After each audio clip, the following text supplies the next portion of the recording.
Go Birds. Go Birds. Episode 2, Cheap Seats and Cheese Steaks. I am Jay Sensi. I'm joined by Tyler Calvey. And, man, here we are again. I know. It's awesome. Let's go. Some pretty good response from the first one. People dig it. And, yeah, I guess we're going to be here talking shit for the next 20-some weeks. Yeah, I mean, whether you like it or not, or whether you watch or not, we're gonna be here. That's true. Talking shit. Let's start preseason, game 1. Yeah, let's. What was your takeaway from preseason? Yeah, I think we saw quite a bit in preseason game 1. Tanner McKee is obviously a stud. Backup quarterback spot is solid. It's always great to have a good backup QB. He's probably also really good trade capital at some point. I don't know if we move him, if we got a team that reaches out looking for a quarterback or somebody goes down, of how we would move him at this point. But obviously the kid can play. I like his style. He's calm in the pocket. I think if I could say one concern thus far is, and you alluded to it in the first episode, cornerback 2, I think we're a little weak there. I mean, I get that we were going up against Jamar Chase, but I think we saw some exposure there that we got to get cleaned up. What do you think?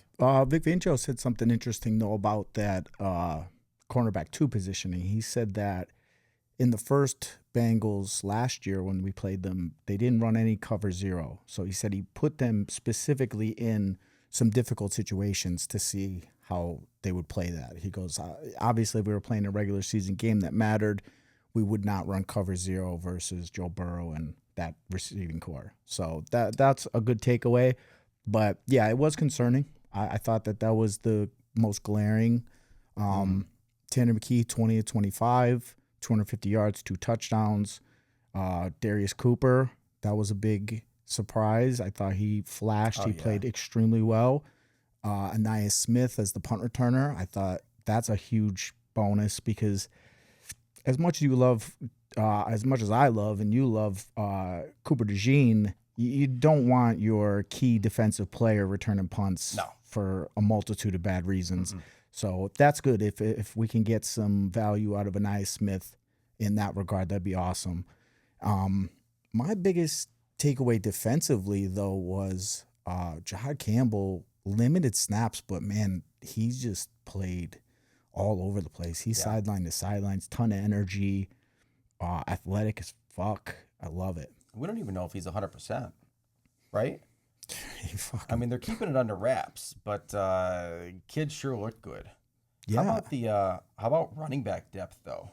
The running backs were going off. Yeah. Will Shipley, I can't wait to see what he can do in a game that matters. That's a big one.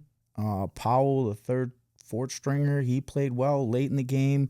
I mean, it's tough to tell too because of you have the backups playing and whatnot. But we did get a good look at some depth, and that's going to be huge because Dylan, he looked good too. Beast. I forgot about him. He looked good. Yeah, I mean that's going to be huge because as much as I'm a fan of run Saquon Barkley till he dies, if we could have some times where we can spell him, because I felt last year whenever he was off the field, the threat of the run game with Gainwell just wasn't there. For sure. So to have that and not be able to miss a beat and keep the offense moving as normal would be really beneficial to us, Jalen Hurt and everybody along the way, and especially Saquon if we want to save a little tread on his tires as the year goes on. I think the last thing I would say about the preseason game is Tyler Steen looked pretty good, right? Yeah. I think that job is his at this point. What's his third year or fourth year? This will be his third year. Third year. I mean, we got him to this point. I think the kid can play, especially with some of the lingering injuries. We're going to need that depth there too, but I think he can produce. Yeah, that's huge. To be able to draft and develop defense and offensive line talent is something that I think the Eagles are very underrated with. I don't think people give them enough credit. I mean, yeah, I guess offensive line we do, But as far as defensive line, I mean, as long as I can remember, we draft extremely well and develop good talent in that regard. So I'm pleased, and that's how you win games. You know, the front four on offense and defense, the front five on offense.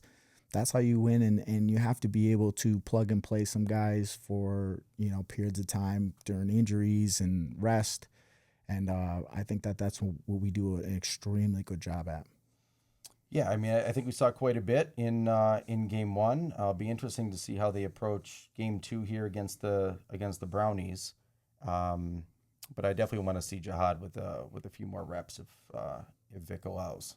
Yeah, love it. And hearing Vic say about putting them in tough spots is a little bit better hearing, because that's what you feel too. I mean, we weren't playing a bunch of starters on defense, right? So it's hard to get a real good feel of how, you know, because scheme matters, and you know, if you're running cover zero and man the whole time, and that's not what we pretty much run. We're kind of a cover four defense, so.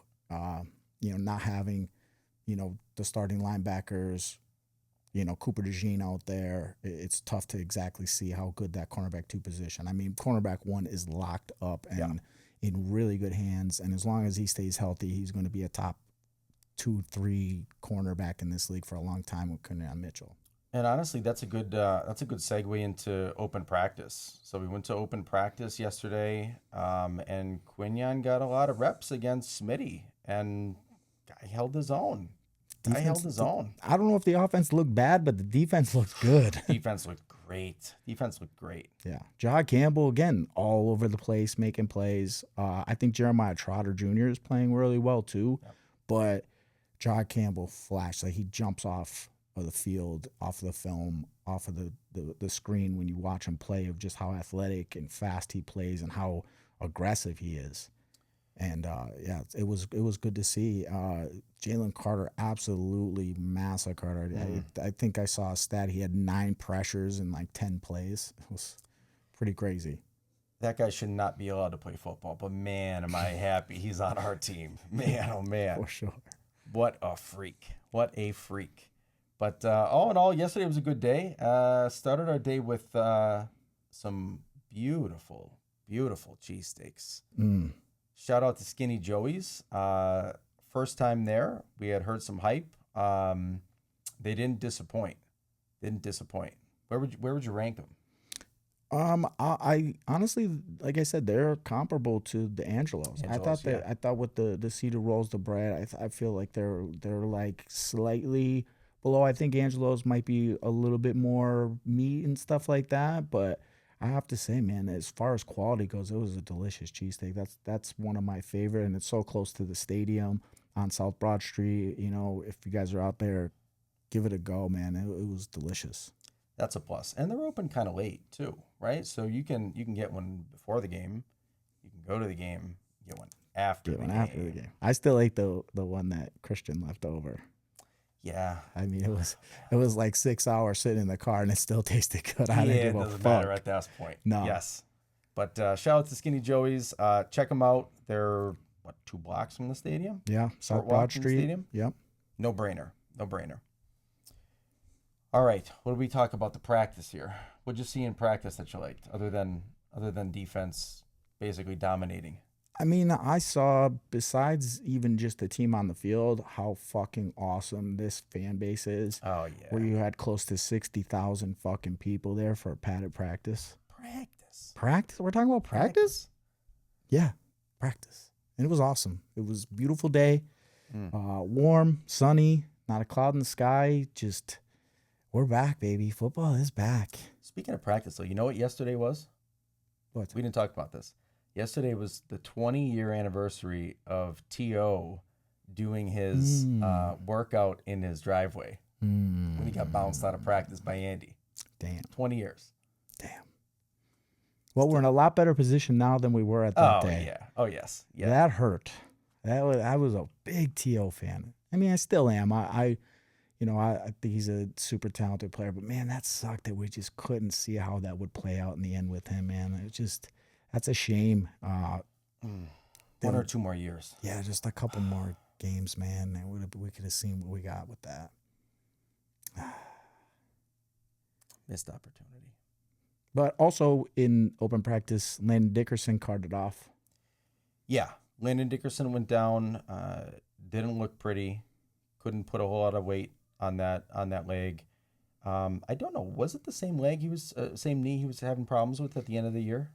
I think so. I think they said he was having trouble. He was non-practiced like the day or two before because of the same thing. I guess what Schefter reported was a meniscus issue. So it's not a tear. He dodged the bullet. Yeah, and I guess he's had 2 ACL tears already. So it's not the ACL, but MCL, they said slight procedure, clean some stuff up, maybe some scar tissue, some micro tears. Hopefully they can get everything going. I mean, Matt Pryor, you're up. You know, they're probably going to actually, because of this, I think they're putting Pryor at right guard and have to kick Steen over to left guard. Yep. Which, you know, that's the NFL though. You know, you have to, depth is it's not who's the best team, it's who's the healthiest team. You know, we were lucky last year with that. We did. We lucked out. But, I mean, this is a big bullet dodge. I mean, they're saying there's chances he could be ready for the opener. I don't think they push him that far. But, I mean, the way it looked yesterday, I think everybody was thinking the season was done. Yeah. I'm never going to call it the season ever. We're all fighting to the end. especially with, you know, the offensive line position. Because, like I said, I think they draft extremely well. I think they develop talent. I mean, if Jordan Mailata is not a testament to that. Oh, God, yeah. As a guy who's never played football in his life, basically, to being one of the best left tackles in all of football, one of the toughest positions to play, and they've coached him up into a freak of nature, I think we'll be able to plug and play and make things work. Even last year, I felt like we were shuffling around. Mailata missed a bunch of weeks because of the hamstring. Mekhi Becton seemed to get banged up every team. Yeah. But I seen Mekhi Becton seem to get banged up every other week. Yeah. You know, nothing significant, but he missed, you know, quarters at a time. I think even in the Super Bowl he got injured for a minute there. And came back in. Yeah. Yeah. Yeah, that's Jeff Stoutland, man. The guy just, I don't know what, he's got some kind of magic on that O-line, but he turns guys into stars. Yeah, and that's something that's completely underrated. I think, you know, the layman who watches the games, they don't understand how important, you know, coaching is, especially at the NFL level. I think coaching goes so far, and you know, we have a great staff. The only thing, you know, with that, talking about coaching, I mean, we're in another year, another new offensive coordinator for Jalen Hurts in this offense. Yesterday, I don't know how much they were showing. They looked a little out of sync, but I would assume that they're dumbing it down a lot. They weren't running their stuff. Their fastballs weren't, you know, they weren't showing all the tricks and traits. What I did notice, though, they ran a lot from under center, which was different from last year. I mean, I thought the play calling in the preseason game was fair. I don't know that I've seen enough to say it was good, bad, or indifferent, but we moved the ball there. But I agree. I think they reeled it back at the practice. You can't show too much this early. Yeah. So it's tough to tell, but, you know. We're not ready to fire him yet. No. PTSD, though, from Brian Johnson. You know, I mean, that. Ooh, yeah. You go from a Super Bowl loss and you think you're – I mean, we still started the year 11-1, 10-1. But, man, that offense was completely different from the year before. And I'm just hoping that Patullo can kind of just keep the ship right and add some of his wrinkles and things that he's got working on and keep Jalen. That's something, too. We talk about, you know, the haters of Jalen Hurts, man. The guy's had – you know, a different offensive coordinator every single season. That's something that if you're just a layman watching the game, you're just a casual, you don't understand how important that is to be able to learn an NFL offense. That quickly. Yeah. And be able to execute. Yeah. Yeah. At a high level. Yeah, and he just does it. I mean, you know, I think this is what I really love about Jalen Hurts is that I don't think we've had a quarterback with his mindset before. I mean, we've had a lot of talented quarterbacks. We've had Michael Vick. We've had Donovan McNabb. Carson Wentz was incredibly talented and athletic. But I think the mindset is what makes me the most excited about the current state of the Philadelphia Eagles. Is you've got a guy that above all has a desire to do nothing but win. And I think what you see is it bleeds into the rest of the team, right? Everybody has bought into this. I mean, you take a guy like A.J. Brown could have very well been a me first guy, right? He had all the makings of a me guy and not a team guy, and he's bought in. Everybody is saying the same thing. They're all, I mean, they put it on the Super Bowl ring, right? You can't be great without the greatness of others. And they all have bought into this philosophy. And I think that's something that, as a Philadelphia Eagles fan, I don't know that we've had a guy like that leading the team before.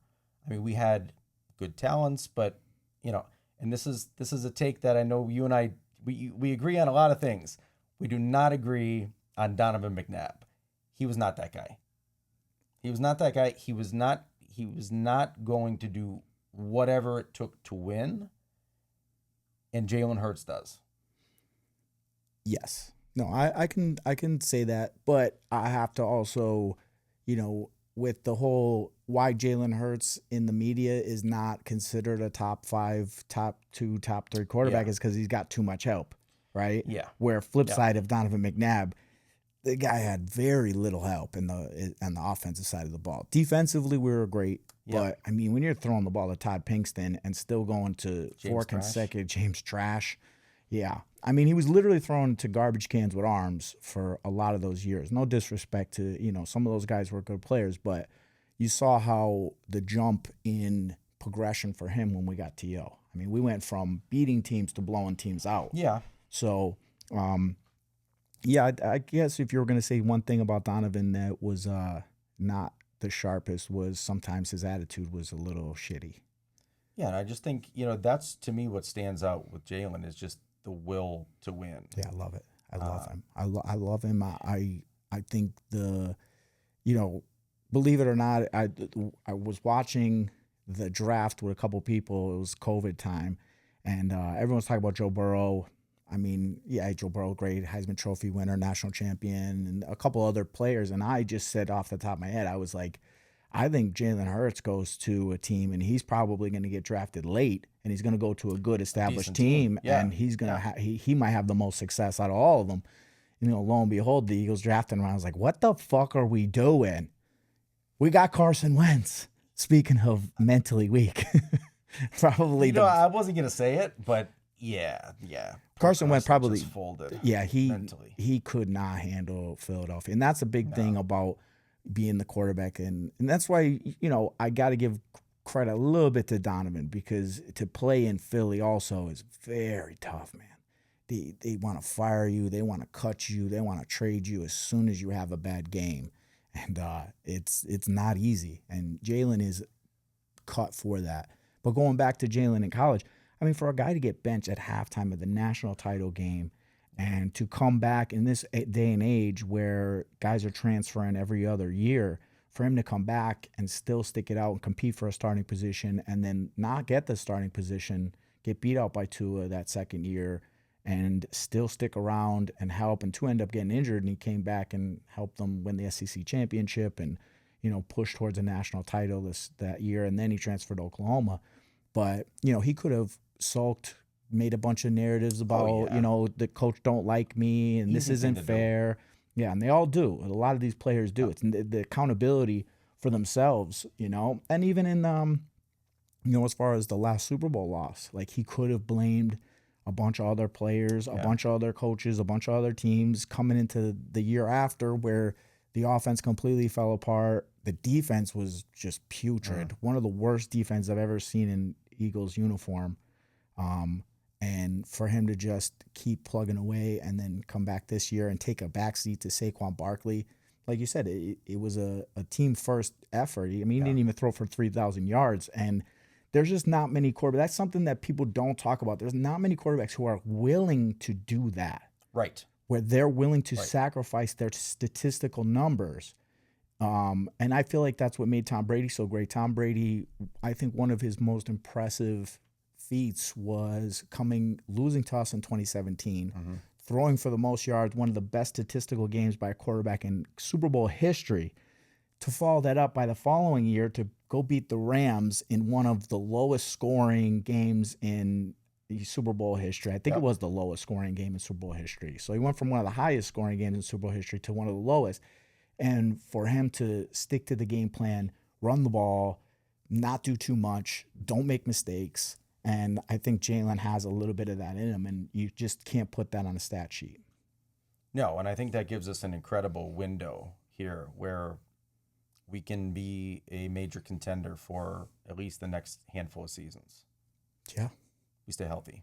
Yes, healthy. Healthy is always a big part. Yeah. And, okay, so going with that, I guess it's not an unpopular opinion that you don't like Donovan McNabb. A lot of Eagles fans don't.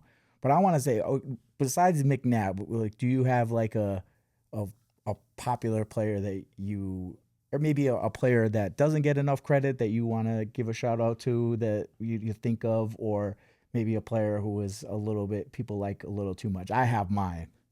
Current player or no, just all over time? Yeah, all time. Like, you know. I mean, he got ample credit, and he's made quite a career even in the NFL after. But I got to go with my favorite player of all time, Troy Vincent. Oh yeah. I feel like he was sometimes overshadowed because Dawkins was there, right? And everybody loved Doc, and I love Doc too. Don't get me wrong. But I think Troy often took a back seat, and he was just always my guy. In fact, the helmet next to me is signed by Troy. I was a kid at training camp back at Lehigh, and I had no ticket for autographs, but I had that helmet with me, and he saw me standing there at the fence and motioned to an assistant to come over and get the helmet and sign it, and it's one of my prized possessions. So, I would say Troy Vincent. Love it. That's a good one. That is a good one. What do you got? My underrated, Hugh Douglas. I love Hugh Douglas. Ooh, yeah. I think he's a fan favorite. Yes. But I have to say, I have a hot take, and a lot of people get mad at me when I say this. My least favorite, and it just happened very suddenly after that last year where we collapsed. Jason Kelce. I'm so happy he left and we won a fucking Super Bowl without him, because he made it all, like, it became the fucking Travis Kelce, Jason Kelce show. Yep. And I did not like how the performance that last month of the season leading into that playoff game, and then the following week he's acting like a drunken fucking asshole, at his brother's game. Yep. I just thought it was just weird. I thought, I like to see Fletcher Cox walk off that field for the last time, to see Brandon Graham possibly walk off the field for the last time. He came back, but there were a lot of guys where you just, like, the end of an era, and him to make it about him and jumping on his brother's dick, post his career. And like I said, like, I didn't know Travis Kelce was even his brother in 2017. Right. I didn't see Travis Kelce acting a fool at our Super Bowl. True. So I just didn't like that, and I felt he was just a little bit clownish after that loss, and that left a bad taste in my mouth. I still love him, a great player, Hall of Famer and all that, but I love that we did not miss him. I think, correct me if I'm wrong, but what disappoints you the most is a player of his caliber to go out with that complete total collapse at the end of that season. You would probably just expect him to have taken it a little harder. No? Yeah, that's what I felt. Yeah, instead of just being out partying 7 days later. Yeah. Yeah, I didn't like it. Yeah. And to make it, and also I just felt like, it was his brother's time. Like, let his brother, like, it was his run to the Super Bowl. Like, for him to be acting like a drunken fool and making a spectacle of the whole thing, and that was like, became like a thing, and then, every commercial known to man he's in. I mean, I get that you make your money, but and I thought it was a kind of a shot too that he didn't come back and push one more year. That was another thing too, where he retired, where I thought, at that time we needed him. Yep. We needed him at center. Cam Jurgens was at starting guard, had to kick over and take over those responsibilities. And I just thought like that was a poor leadership mentality for him. You know, I thought that, you know, and the fact that we end up winning the Super Bowl without him, I'm glad we didn't miss him. 100%. 100%. I don't think that's that unpopular of a take. I think most people just don't want to say it out loud. It got weird after like they fucking made him like the sexiest man alive type. Yeah, Like, come on. don't lie to me. He is not a fucking classically handsome man. You know, like the fuck. But it got weird. It just got weird after a while. I just thought, you know, for so long he was just the quiet leader and emotional leader of this team, and then he became like, you know, in front of the cameras all the time, and it was all about, you know, Jason Kelce, Travis Kelce. I don't know. I thought it got weird. It became a circus. Yeah. And especially after the way that season rolled out, and where it was the most heartless effort I've ever seen from an Eagles team in that Tampa Bay game. Like, most of those, like Jalen Hurts did not go and party after that. No.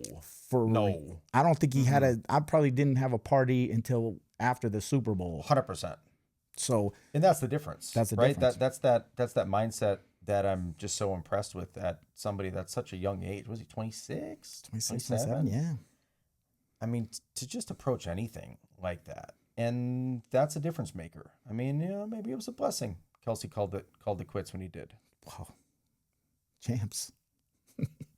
Champs, baby. Let's go. So, yeah. Go Birds, dickhead. Go Birds, dickhead. That was a great time yesterday. We had a lot of good times. We got to film more content. Yeah. At events. Yeah, there were some missed opportunities that I think could have been enjoyed by a lot of people, I think. Yeah. No, we had a blasty blast. I loved it. I do miss Lehigh though. Lehigh was a great training camp. I mean, shameless plug that it's so close too. Yeah. Right? 45 minutes from us. I think it's also worth disclosing that, you know, we don't live in Philadelphia. Like we're 2 hours up the turnpike. Yeah. We're up in the Scranton area. Just outside of Dunmore, home of Vic Fangio. Shout out to Dunmore Vic. Dunmore Vic, baby. But I miss Lehigh. Lehigh was very open. Like anybody could go. You can get close to the players. What year did they stop going to Lehigh? I believe they stopped. It was the year that Andy Reid's son passed away. Oh, yes. Yep. So that would be early 2000s, no? 2010. 2010? Yeah. Huh, I'm way off. 09? All right. Maybe 09. Andy Reid's last year, which I think we went to the NFC Championship in 09 and lost, and then he came back the following year in 2010. Yep. And we didn't do too well there. The Fire Andy chants were all around, and then 2011, 2012 was the Chip Kelly era. How about, you know what? You want to talk about Chip? My honorable mention. My honorable mention for the least respected and understood and loved piece of Eagles history, Chip Kelly. I think that, you know, I'm glad it went the way it went, but to start his career 2 years in a row, 10-6, and if he kept LaShawn McCoy, if he kept Michael Vick, if he kept Deshaun Jackson, the only thing I wish he got some sort of trade value from, he cut him, which is absurd. But if he kept those players, you know, we would have been in mediocrity. We would have been 8-8, you know, middle of the pack. But the fact that he blew that team completely up allowed us to have to pivot so hard to get Carson Wentz in the end. Like, we would have never gotten a Carson Wentz with all the draft capital and trades that we ended up getting after he totally blew that team up. So maybe not, I'm not saying he's a great part of Eagles history, but he's an extremely important part of Eagles history. To me, there's like the Donovan McNabb draft, because if we took Ricky Williams, God knows how that could have ended up. Yep. You know, we'd be the Browns right now, you know. But, you know, Donovan McNabb was not a popular draft pick, and maybe that's why I have such a soft spot for him, is because pre him, it was bad quarterback play, no playoff berths, no competition, no chance of a Super Bowl. And then after him, he started this era of the Eagles being a top contender every year. So I have to throw that out there. I mean, Andy Reid obviously plays a huge part in that, but I thought Donovan McNabb, it was like, we're a shit team. And then Donovan McNabb showed up, sat his first year, Doug Pederson, our quarterback. I hated Doug Pederson. I'm like, Doug fucking Pederson, put Donovan McNabb in. And then years later, he's our hero. But yeah, McNabb started our prestige and gave me, something to cheer about. And I wish he won I thought I never wanted a player to win a Super Bowl as bad as I thought Donovan McNabb, but after the last Chiefs lost, I never wanted to see a guy win a Super Bowl so fucking bad than Jalen Hurts. 100%. Too many balls in the dirt, Donnie. Yeah. Oh, man. Worms need balls too. Fuck's sake. It was For fuck's sake. Every game he started out with a fucking dirt ball. Like he just ripped them. How? Yeah. How? He was just amped up. They say he was just amped up. He just gets amped. No. And but I have to say he was good. But when he was off, he was so off that like guys would cut routes on him and he would launch it 10 yards over their head. So it was no interception. If he was more accurate, he probably would have more receptions in his career. For Christ's sake, we could do an entire episode on the McNabb dispute between us. I know. Yeah. I just also to the Syracuse thing, Gowell and Corey Bowen from Riverside was his center. So I ended up watching him a lot in college. Just because through proxy and, hearing about it, Gowell wearing the Corey Bowen jersey every chance he got. So I ended up watching a lot of Donovan McNabb. So I wasn't happy. I wanted Ricky Williams. As a kid, I was like, hey, Ricky Williams is the best. Well, yeah, I think everybody wanted him. Yeah. But listen, I'm glad we didn't get that was a blessing. Achilles Smith. The Bengals took Achilles Smith ahead. And that did not work out. Or maybe no, they took him to pick after. I think Tim Couch went 1. McNabb went 2. Yes. So, yep. But yeah. It all worked out. It took us a while, but it all worked out. Oh, it all worked out. Couple 2-3 years later. But that's also, why it's so great. And I try to instill even in my son how, like, I love players. I mean, I was a big Ray Lewis fan. I loved watching him play. There's a lot of players I love to watch play. Even still, I'll watch some guys. But to be loyal to a team, because it feels good when you go through the hardships and then you come back and win. Where there's too many kids and they just jump on the bandwagon, and then, and then you're a Cowboys fan and you're 30 some years old and you haven't seen a real fucking team in your whole life because your dad made you a Cowboys fan in 1995. So, which I mean, hats off to them if they're still Cowboy fans. But they did jump on the bandwagon, because where the fuck are you Pennsylvania people with Cowboys shit? Get the fuck out of here. Nobody's perfect.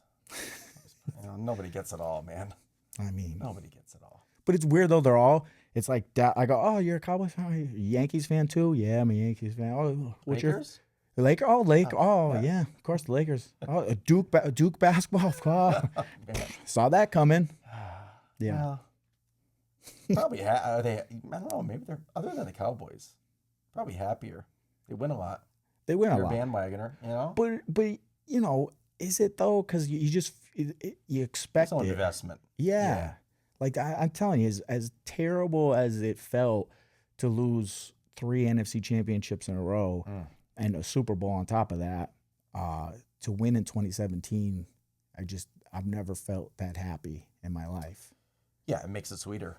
Just wish we didn't have to wait quite that long for it, but so sweet though. It was worth it. Yeah, and with Doug Pederson, Dougie, which was, like I said, he kind of sparked the era of me in my, like, at that time, that's when I was the most aware to be a real fan. Like pre that, I mean, I love the Eagles. I watched the Eagles, but understanding the game and all the nuances, and I was still young, but I remember like McNabb being drafted. That was like me coming into my own, playing football as a kid still, and then being aware of it and being like, fuck Doug Pederson.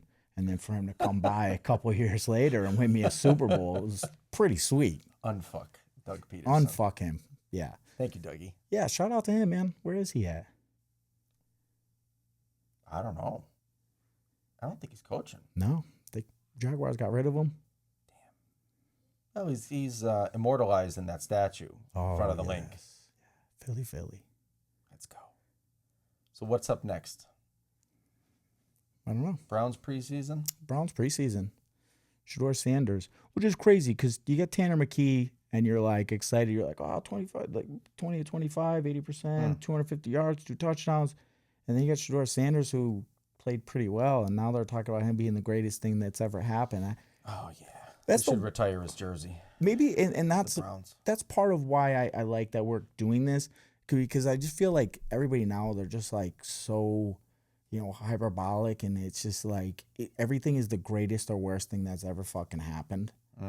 Like, it's just like sports media has just gotten so weird lately. Like everybody's just looking for clickbait and, hot takes and stuff like that. Like it's just a weird, like, to me, sports are the most, objective thing for the most part. Right. Two people watch the game. I mean, if you understand game plan and nuance and scheme, you can have that debate. But the score's the fucking score. Yep. And then Skip Bayless came along. That's another thing too. Around that McNabb era with the Skip Bayless, where you watch that game and he's like, well, his feelings and his feelings. Get the fuck out of here. What are we talking about? Like, the score was 35-28. Like, yep, it's a wrap, dog. Yep. Like that's it. Like, you could talk about he played well, he played bad, but to like put blame and all these weird narratives, it just became. And then they're still running with it. The Stephen A. Smith, Skip Bayless is just, it's still being pushed in sports media, and it's just weird. It's controversy. I mean, people tune into controversy. Yeah, I mean, I just think, when they sit down and they agree and disagree, or they disagree on everything, and you can like see it in their faces. They don't really believe what the fuck they're saying. But Skip Bayless, I do believe he believes his shit. And if you want to just have a laugh and just a rage, go watch his fucking nonsense that he does now because he got fired, but he still does, like, in his house, in right? his own shit. Nah. And he's still grasping at straws. This whole Shador Sanders nonsense. It's just like, bro, give it up. You're 97 years old. You look like the fucking Crypt Keeper. The Cowboys blow. The only thing you got right is that LeBron ain't Jordan. That's it. Pack it in, Skip. Pack it in. Pack it in. Fucking skeleton with fucking skin. He still makes me mad. It just still angers me. How mad were you, though, with that he was up on Jalen Hurts? Oh, yeah, no. Oh, no, he taking credit for him like he fucking drafted him. Yeah. I knew that was going to boil your blood, man. No, when he started, like, jumping on their dick for the Super Bowl, I was like, fuck. He's like, I told you. I was like, told you they were going to win. Yeah. The biggest Cowboys dick rider of all time told me how shitty the fucking Eagles were for 20-some years. All of a sudden, like a fucking blind man can see that they were the best team in football, and you're gonna act like your knowledge of the fucking game is what's carrying you over. He's a retard, and the guy never played a sport in his life. You can tell. And he gets all pissed off. He'll like shit on athletes. And when like Jalen Rose brought up that he averaged like 1.3 points in his high school basketball career, and he was like, "Well, the coach didn't like me," and this. It's like, dickhead. That's what's going on. No, it's because you sucked. Yeah, but also that's the shit that's going on with these high-paid athletes. Like, they're dealing with coaches and all that stuff, and you're just shitting on people for the sake of shitting on people. Yeah, fuck that guy. Jake Paul, set it up. Me versus Skip Bayless in your undercard. Next one. Tell us how you really feel, Ty. I'll fight that old fuck. And I'll wear a Jalen Hurts jersey to do it. That's going to make a great short clip for this episode. Who do you dislike more, him or Nick Wright? Skip Bayless, Nick Wright. I guess Skip Bayless only because he like started the wave. He's been shit talking longer. Yeah. Nick Wright's just he's a little weasel. A clown. Yeah, he's just a little weasel. He's like a Skip Bayless wannabe. Yeah. So like I don't know. Yeah, but it's weird when these guys like they're like 5'3" and they stand up on these soapbox and they're like, these athletes are fucking shit, and you're like, dude, you can't catch a fucking football, you can't throw a football, why are you? Like, these guys would fuck you, and you couldn't stop them. And you're going to talk all the shit? Crazy. Like, know your place in the world. Sit down, Skip and Nick. But he's still here, and he's riding the Chiefs wave. So that's collapsing a lot quicker, which was crazy that Skip Bayless got on the Tom Brady wave, which was mind-blowing to me. He was the diehard Cowboys fan, and he somehow pivoted to being the Tom Brady guy, which was like, you can't. But it was kind of like a no-lose situation for him at that point. Yeah. Right? If Brady faltered, he could have said, I told you so. Yeah. And he probably wasn't going to falter, so Skip looks good. But it was like, towards the end, it was like they were debating him whenever Brady like failed. They were all like, ho, ho, ho. And like, he took it personal. Like, you're not a Patriots fan, guy. Right. Like, I don't like, I'm a diehard Ray Lewis fan, love Ray Lewis. But when he lost the game, like, I didn't cry. I don't feel bad. That's not my team. I don't give a fuck. Yep. You know, I love to see him succeed. I love Ray Lewis, you know, killing people on the field, you know, but like, I don't like, it doesn't hurt my heart when he loses. Like, it's like, oh yeah, well, whatever. But Skip, like, he like tied his whole personality into Dallas Cowboys, which was a mistake. And then, but it's funny too, the Dallas Cowboys don't like him. Like he was a beat writer for them, and he wrote a book calling like Troy Aikman gay or something like that. It was like real weird. Really? Oh, dude, he was giving out all the dirt on the players and stuff while he was a beat writer, and they don't like him. Love that. Yeah, none of them like him. Like, he's not even like allowed to associate with the Cowboys really at this point. So like, you get zero inside information. So you're just talking shit for the last 30 years about a team that doesn't even give a fuck about you. So, deserves it. We've given him too much airtime. Fuck this guy. Hey, Skip. Go Birds, dickhead. Go Birds, dickhead. What else we got? Is that it? I think. Yeah, I think we're good. I think this is good for episode 2. We appreciate everybody for the views, for listening. We'll be back next week. We'll debrief the preseason Browns game. Pray that we don't have any more injuries. And go Birds. Go Birds. Fly, Eagles, fly, on the road to victory. E-A-T-L-E-S